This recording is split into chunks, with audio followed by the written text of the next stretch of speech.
ที่ทำให้เธอต้องขัดใจโทษทีที่ทำให้เธอต้องหวั่นไหวรู้ดีแต่ใจฉันเป็นอย่างไรรีบมาจะทำให้เธอไม่ต้องรีบไม่ต้องแย่ผมรับรองทั่วถึงแน่ๆยิ้มหัวใจหัวใจตัวร่างกายผมน่าจะเหลวแหละผมยกให้พวกคุณไม่เหลือตอนพวกคุณไม่เหลือ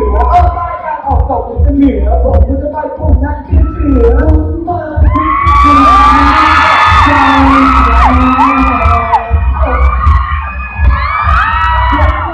ให้คุณรักใจมาสีบ้ามาจากไหนเนี่ยช่วยไม่ได้เกิดมาหรอเจอที่ใครไม่ต้องมองทำอะไรก็เป็นต่อผมนั้นเรียนทอบทำอะไรก็ที่หนึ่งเรื่องเก่งที่เข้าถึงดูดีตั้งแต่ตอนเป็นจะหาโยนที่ไหนมีเพราะว่าจะทำให้เธอเอาหูเพราะว่าจะทำให้เธอไม่รู้ถึงเรียนจะไม่ได้แปลว่าจะชู้หัวใจมันมีแต่เธออยู่ตรงนี้โทษทีจะทำให้เธอต้องขัดใจโทษทีจะทำให้เธอต้องหวั่นไหวรู้ดีแต่จะให้ฉันทำอย่างไรรีบมาจะทำให้เธอสบายใจ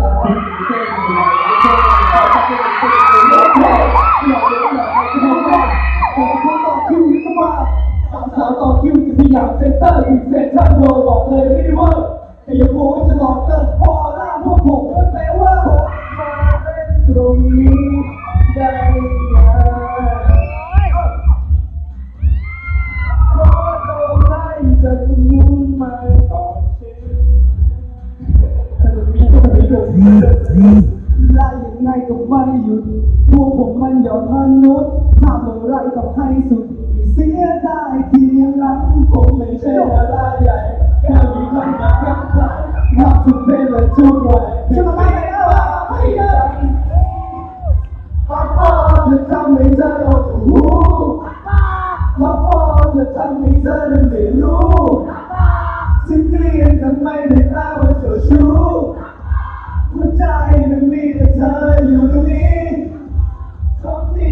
ทำให้เธอต้องขัดใจโทษทีจะทำให้เธอต้องหวั่นไหวรู้ดีที่จะให้ฉันทำอย่างไร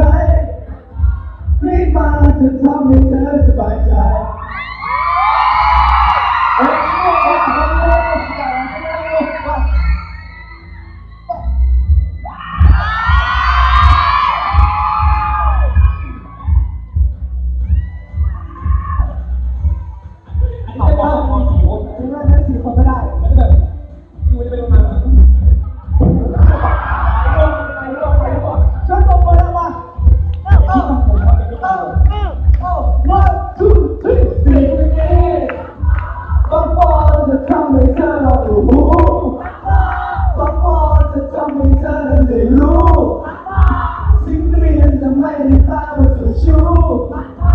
หัวใจมันมีแต่เธออยู่ตรงนี้โทษที่จะทำให้เธอต้องขัดใจโทษที่จะทำให้เธอต้องหวั่นไหวน่ากลัวนะโอ้โหวันแรกผมหล่อคุณไม่ได้เห็นผมวันแรกผมอยากหล่อคนที่แบบตามคนอื่นอยู่วันนั้นมีแฟนคลับโซตัสมานะเพราะว่ามองผมนะผู้หญิงหล่อเลยมาไงบอมอ่ะกดไอ้บอมยับเลยบอกเลยเราเล่นนั่นแหละก็ผ่านเข้ามาแคสติ้งก่อนหน้านั้นผมเคยแคสโซตัสด้วยนะคนรู้ป่ะรู้ใช่ไหมให้ทายผมแคสเป็นตัวอะไรผมแคสเป็นกล้องพบแคสยังไงวะไม่ยอมเป็นรับเลยผมเล่นเป็นดราม่าช่อง3เลยตกรอบแม่จริงจังเลยไงละครเขาแบบสบายๆก็ไม่รู้ว่าซีนมันต้องซีนโหดไม่ใช่เหรอตอนแรกอยากมองเพื่อนที่มันใส่ช็อตประโยคเดิมเลยพูดเอาพี่ผมใส่ช็อตเท่เขาลองให้วางดูนักก็หล่อยังไงดีวะนั่งทางไอเต้ยังเนิร์ดฉลาดทางไอเต้หันไม่ เห็นหน้าเต้ กูมีกำลังใจแล้วเว้ย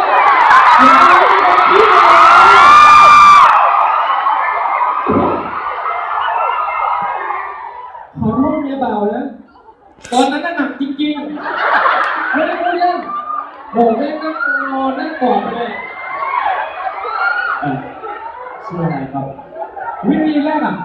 คิดอยู่สองอย่างหนึ่งกูไม่ได้ขี้เหร่ที่สุดสองกูไม่ได้แก่ที่สุดเลยโหเทพเทพเลย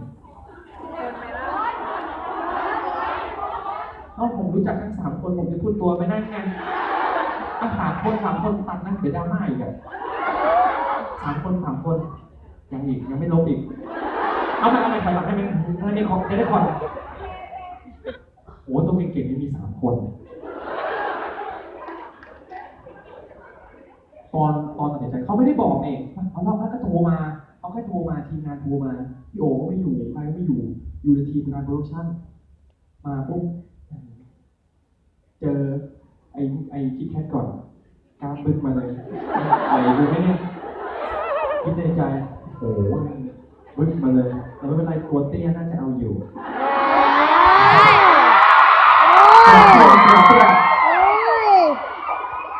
น่าจะเอาอยู่คนนี้แล้วก็เดินมาพี่โฟนเอาเลยนั่งข้างกูเลยไอ้คนนี้พี่โฟนรู้ว่าเป็นโฟนเลยเพราะว่าลุงมันไม่น่าจะเป็นหมอป่าได้ถ้าเป็นหมอป่าน่าจะเป็นหมอป่าตอนช่วงสิ้นเดือนแจก